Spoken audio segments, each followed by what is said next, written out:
a little tour of the RV itself. On the front, of course, there's where you hook up the pickup truck.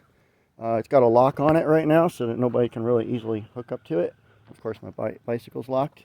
This is for raising and lowering. There's a little light on there, so you don't.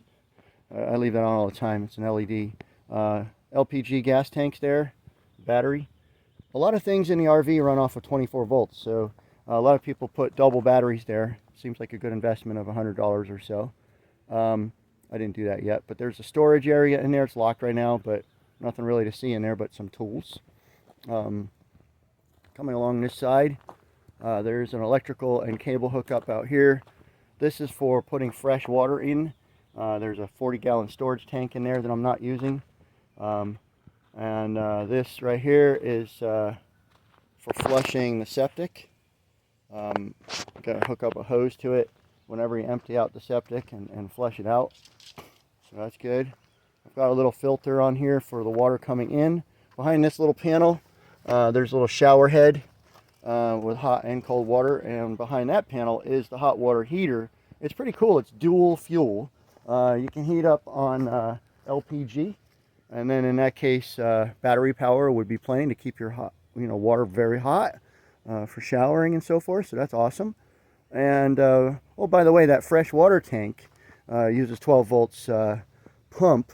So if you're boondocking, what they call when you're off the grid for a few days, then you can still have water pressure. So that's my electrical. It's a 30 amp receptacle, 120 volts, not 230 volts or 240 volts. Another storage area.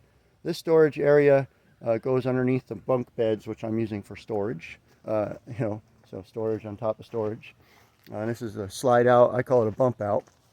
A lot of people build some kind of little angle roof over the top, just something real simple, not to make it airtight, but just to make the majority of the water flow off without puddling on top. So that seems like a good idea.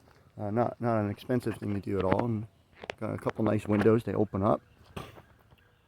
Another maintenance item that I'll get to is I'll put some stands underneath the slide out. It helps to relieve some of the pressure. Technically it's not necessary, but it's a recommended thing to do, is to put some stabilizers underneath there. Speaking of stabilizers, this unit has kind of automated stabilizers. So I made the RV level before putting the stabilizers down, and I did it by putting gravel and digging gravel out strategically underneath the 4 tires so that it was naturally sitting level, and then use the stabilizers to hold it in place. They're not really there to lift it off the ground.